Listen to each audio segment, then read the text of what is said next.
Masonik.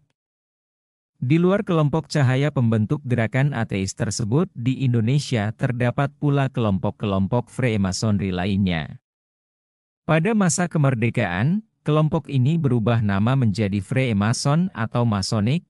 Mereka aktif menyebarkan paham plotisme yang menganggap semua agama itu benar dan jika perlu harus dipadukan.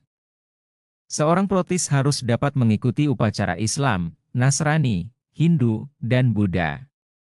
Masonik mendirikan perkumpulan-perkumpulan teosofi, rohiyah, bahayah Indonesia, parapsikologi, dan kebatinan baru. Masonik berwajah Islam, yang digerakkan dari luar Indonesia, berusaha merusak akidah Islam dengan memasang jaringan pada himpunan kaum muda yang bersemangat Islam tinggi. Maka ditanamkanlah paham-paham bid'ah parasit-parasit akidah.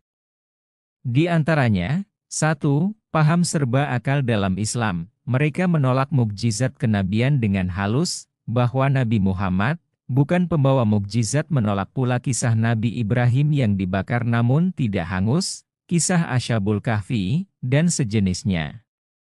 Mereka memberi tafsir lain. Mereka menolak bahwa Nabi Muhammad melakukan Isra, Miraj dengan tubuh kasar dengan mengatakan itu hanya mimpi. Berdasarkan hadits Siti Aisyah yang tidak kehilangan Nabi, hadits ini palsu karena pada saat itu Nabi belum beristrikan Aisyah. Mereka menolak adanya siksa kubur dan sebagainya. Buku-buku mereka diantaranya karangan Taha Husain. 2.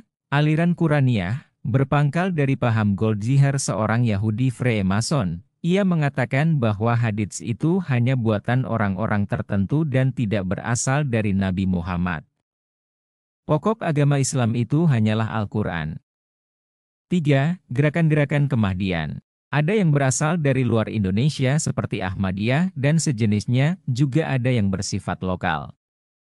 Hampir di setiap daerah ada seseorang yang mendakwakan dirinya sebagai Imam Mahdi yang ditunggu-tunggu. 4. Aliran Sempalan.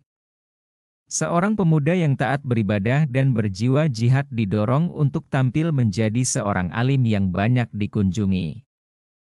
Timbullah lembaga pengajian yang dipimpinnya, karena guru mengaji itu kurang paham atau kurang menguasai hukum Islam terutama ilmu tafsir dan ilmu hadits, ia akan mengeluarkan fatwa berdasarkan akalnya.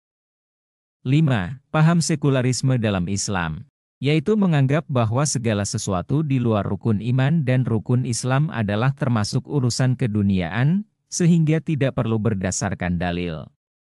Oleh karena itu, soal aurat perempuan, waris, perniagaan, perkawinan, kenegaraan, ekonomi, dan sebagainya tidak perlu berdasarkan hukum Islam. 6. Penanaman semangat Islam yang bertasyabuh Yahudi Nasrani. Pemuda-pemudi yang taat dalam keislaman, tetapi masih awam dalam hukum Islam, dibawa guru mereka untuk melakukan upacara-upacara bid'ah. Contoh upacara Freemasonry yang mereka lakukan, pada tengah malam pemuda-pemudi berkumpul dalam sebuah ruangan yang gelap. Dalam ruangan yang gelap itu mereka bernyanyi, menyanyikan lagu-lagu pujian yang mirip lagu-lagu gereja. Tiada lama kemudian guru datang mengucapkan salam. Mereka menjawab salam guru itu sambil serentak berdiri. Kemudian guru menyalakan 5 batang lilin di atas meja yang tersedia. Guru berkata, kalian dalam zulumat dan kini aku bawa kalian ke dalam nur. Bertaubat dan menangislah kalian mengingat dosa-dosa kalian semasa dalam zulumat itu. Maka mereka pun menangis sejadi-jadinya.